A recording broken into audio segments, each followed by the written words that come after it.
Hello, everyone. Here I am broadcasting in yet another location, although one I've been in before, done the videos from before. And here I'll thinking it'd be fun to do a little game, a little extra challenge for you guys. Guess where I'm broadcasting from today and see if you can figure it out because it's always someplace different lately. Anyway, today we're going to be talking about Jeremiah. Now, when Jeremiah was only a teenager, he heard God ask him to be a prophet, so one of God's special messengers to the people. Now, Jeremiah was very worried about this role that was suddenly thrust upon him. He was afraid he might get his words mixed up or that people just wouldn't listen to him because he was so young. But he felt as if God touched his lips and said not to be afraid, that God would be with him and help him with what to say. But still he was sad because he saw that the people were being unkind and cheating others and not living as God wanted.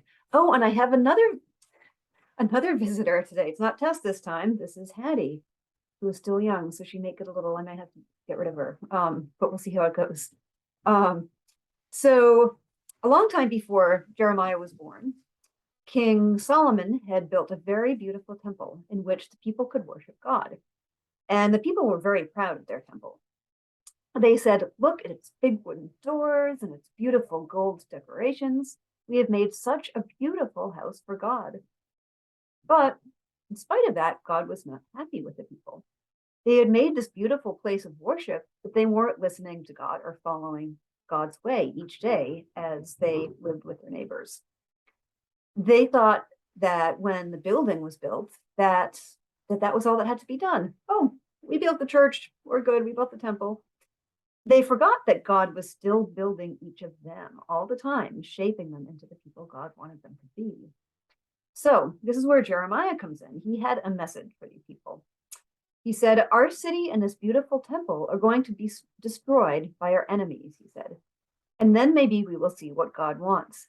Maybe then we will be open to hearing God and letting God build us back into God's faithful people.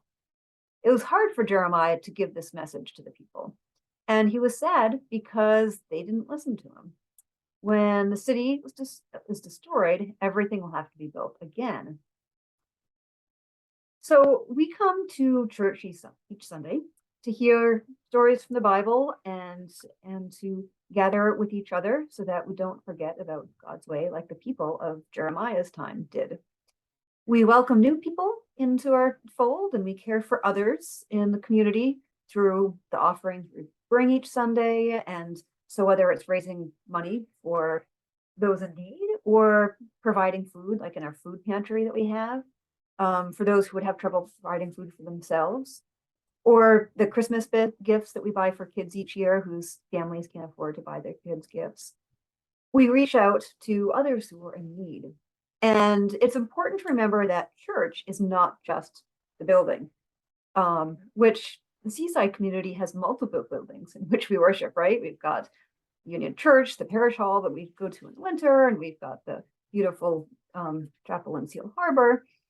And we've even worshipped outside. And I think because of this, because we're always in different places, this can help us to remember that church isn't just a physical structure, but it's a community of people who support each other in the ways of God and in life and reach out beyond the walls of our own community to help others as well.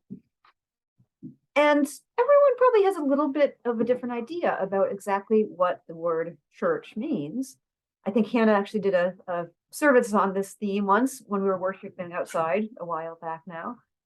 As I was preparing this lesson, I looked out the window of my cabin when I was first, where I'm not now, but when I was preparing this, I was, and the sun had just set behind some clouds, and so it was all cloudy at the end of the day.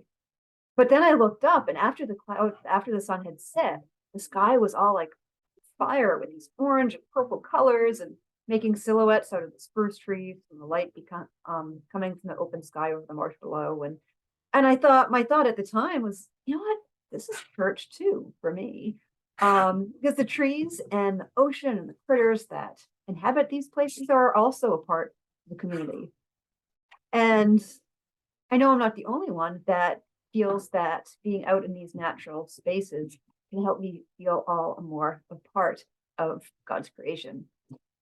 And what really represents church to you may include a community of another sort as well. But certainly the word church, no matter what, it's way more than a building.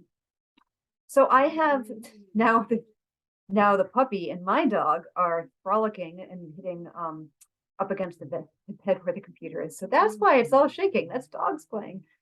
Anyway, I have a little assignment for you this week. And so between now and the next video you watch, I want you to think about a little bit as you go about your life.